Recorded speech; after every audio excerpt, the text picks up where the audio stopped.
एक गांव में औरतों की चोटी काटने की घटना होने लगी थी। जैसे ही रात होती, एक चुड़ैल अपने हाथ में खंजर लेकर आती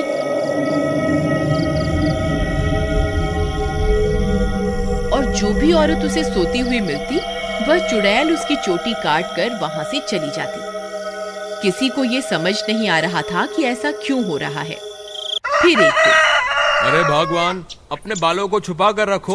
पूरे गांव में चोटी काटने की घटना बढ़ती ही जा रही है। कहीं उस चुड़ैल की नजर तुम्हारे लंबे बालों पे चली गई तो वो तुम्हारी चोटी काट कर ले जाएगी। अजी, आपको घबराने की कोई जरूरत नहीं है।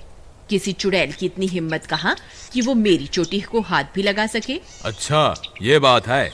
जैसी तुम्हारी मर्जी। मेरा काम था तुम्हें होशियार करना। अगर चोटी कट गई तो फिर मेरे पास रोते हुए मत आना। इतना बोलकर भीमा वहां से चला जाता है। फिर रात होने पर वह चोटी काटने वाली चुड़ैल फिर से गांव में आती है। वह अपने शिकार को इधर उधर ढूंढ रही होती है। तभी उसे एक घर की खिड़की से एक औरत सोती हुई दिखाई देती है। वह चुड़ैल उस घर में घुस जाती है और उस औरत की चोटी काट लेती है। जैसे ही औरत की चोटी कटती है, उसकी नींद खुल जाती है। हे भगवान, ये चुड़ैल अंदर कैसे आ गई? हाय, मेरी चोटी कहाँ गई? अरे मर गई रे, इसने तो मेरी चोटी काट ली। तभी वह चुड़ैल उसकी चोटी को लेकर वहां से उड़ जाती है। तभी वह औरत उसका पीछा करती है, लेकिन वह चुड़ैल अंधेरे में कहीं गायब हो जाती है। तभी उसका पति भी उसके पीछे पीछे वहां आ जाता है।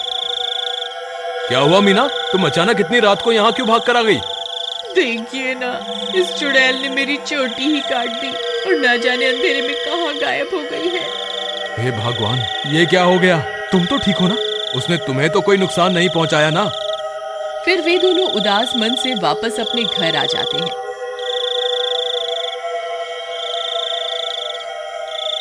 अगले दिन सुबह होने पर मीना की चोटी कटने की बात पूरे गांव में फैल जाती है। सब लोग उस चुड़ैल के बारे में बातें कर रहे होते हैं। फिर भीमा को अपनी पत्नी की फिक्र होती है, तो वह अपने घर की ओर चल देता है।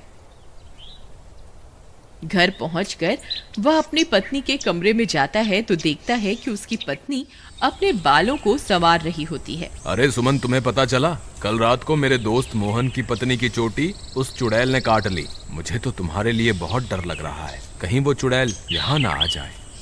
अजी, हमें घबराने की कोई जरूरत नहीं। आप डरिए मत, मुझे कुछ नहीं होगा। सुमन, तुम्हारे बाल तो दिन ब दिन लंबे ही होते जा रहे हैं। पहले तो ये इतनी तेजी से नहीं बढ़ रहे थे। ये अचानक से इन्हें क्या हो गया? अजी, मैं अब अपने बालों की कुछ ज्यादा ही देखभाल कर रही हूँ ना, इसलिए। ठीक है, ठीक है, तुम अपना ख्याल रखा करो। मैं अपने दोस्त मोहन से मिलकर आता हूँ।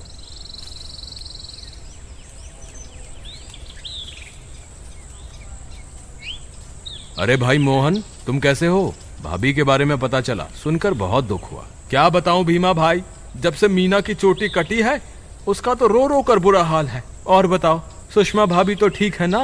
अब तुम्हें भाभी का बहुत ज्यादा ख्याल रखना होगा, कहीं चुड़ैल उन्हें अपना अगला शिकार न बना ले। तुम सही कहते हो भाई, मुझे भी बहुत फिक्र हो रही है। ठीक है, अब मैं चलता हूँ। तुम अपना और मीना का ध्यान रखना। फिर इतना बोलकर भीमा वापस अपने घर आ जाता है।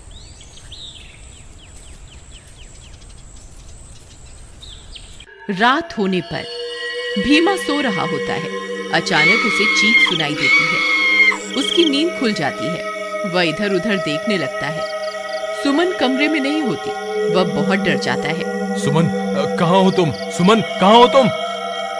अरे, मैं तो लुट गई, बर्बाद हो गई। ये चुड़ैल तो मेरी चोटी काट कर ले गई। हाय, मैं तो लुट गई। अरे, ये किसकी आवाज है? लगता है चुड़ैल ने फिर से किसी औरत पर हमला कर दिया है। मुझे बाहर जाकर देखना होगा। फिर वह भागकर बाहर जाता है और देखता है कि बाहर कुछ गांव वाले खड़े होते हैं। वह उनके पास जाता है। क्या हुआ भाई? ये चीख पुकार कैसी थी? क्या हुआ? सब ठीक तो है ना? नहीं भाई, अभी अभी चुड़ैल इस बेचारी की चोटी काटकर अंधेरे में गायब हो गई। हे भगवान, सुमन तुम कहाँ हो? मुझे वापस घर जाना चाहिए। फिर वह वापस अपने घर की ओर दौड़ पड़ता है।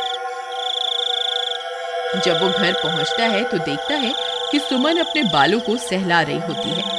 वह उसे देखकर हैरान हो जाता है। सुमन, तुम कहाँ चली गई थी? तुम्हें पता है अभी चुड़ैल ने फिर से किसी की चोटी काट ली। क्या तुम्हें बिल्कुल भी डर नहीं लग रहा? सुमन उसकी बातों को अनसुना कर देती है और खुशी खुशी अपने बालों को सहलाती रहती है। सुमन के बाल अब और भी लंबे हो चुके होते हैं। ये क्या सुमन, तुम्हारे बाल तो एक दिन में ही इतने लंबे हो गए, ये कैसे हो सकता है? भीमा सुमन के बाल देखकर घबरा जाता है। उसे समझ नहीं आता कि आखिर ये सब चल क्या रहा है। फिर अगले दिन सुमन के बालों की लंबाई की चर्चा पूरे गांव में फैल जाती है। सब लोग उसके बालों के बारे में बातें कर रहे होते हैं। अरे भाई, जब जब चुड़ैल किसी की चोटी काटती है तब तब भीमा की पत्नी के बालों की लंबाई बढ़ जाती है। मुझे तो लगता है भीमा की पत्नी ही चोटी काटने वाली चुड़ैल है। भीमा उन सारे गांव वालों की बातें सुन रहा होता है। उसे कुछ समझ नहीं आता कि वह अब क्या करे। फिर वह अपने दोस्त मोहन के पास मदद मांगने जाता है। मोहन भाई, मुझे लगता है सुमन ही चुड़ैल है जो गांव में सबकी चोटी काट रही है। तुम ऐसा क्यों कह रहे हो भाई? भाई, जब जब किसी की चोटी कटती है तब तब सुमन की बालों की लंबाई बढ़ जाती है। और कल जब चुड़ैल का हमला हुआ तब सुमन अपने बिस्तर पर भी नहीं थी, फिर अचानक पता नहीं कहां से आ गई। अगर ऐसा है तो हमें कुछ ना कुछ करना होगा। तुम आज रात को सोने का नाटक करना, फिर जैसे ही भाभी घर से निकले तुम उसका पीछा करना, तब दूध का दूध और पानी का पानी हो जाएगा। मोहन भाई, तुम भी मेरे साथ मेरे घर चलो, तुम वहीं छुप जाना, फिर हम इसे रंगे हाथों पकड़ेंगे। ठीक है, चलो फिर।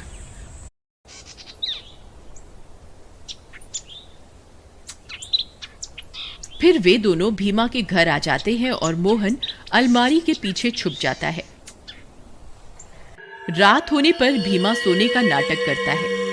तभी सुमन उठती है और घर से बाहर निकल जाती है।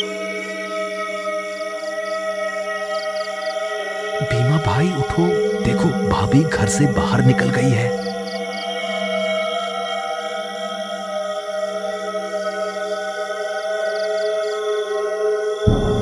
सुमन थोड़ी दूर जाते ही चुड़ैल में बदल जाती है और अपने शिकार की तलाश करने लगती है। भीमा और मोहन की आंखें फटी की फटी रह जाती हैं। भीमा भाई, तुम्हारा शक सही निकला, तुम्हारी बीवी तो चुड़ैल निकली। मोहन भाई, अब क्या करें? ये जरूर अपने शिकार की तलाश में निकली होगी। अगर हमने इसे नहीं रोका तो आज ये फिर से किसी की चोटी काट लेगी। लेकिन भीमा भाई, भाभी सबकी चोटियां क्यों काट रही है? मुझे क्या पता भाई, जब तू अपनी भाभी से मिलेगा तो पूछ लियो। चलो इसका पीछा करते हैं। थोड़ी दूर उसका पीछा करने पर चुड़ैल एक जगह पर रुक जाती है। फिर वह इधर उधर अपने शिकार की तलाश करने लगती है। तभी चुड़ैल की नजर एक घर पर पड़ती है और वह उस घर में घुस जाती है। वहां उसे एक औरत सोती हुई दिखाई देती है। भीमा भाई, भाभी तो एक घर में घुस गई, अब क्या करें? अरे बेवकूफ, ये भाभी भाभी क्या लगा रखा है? इस वक्त वो तेरी भाभी नहीं है, वो एक चुड़ैल है। चलो हम भी इसके पीछे चलते हैं।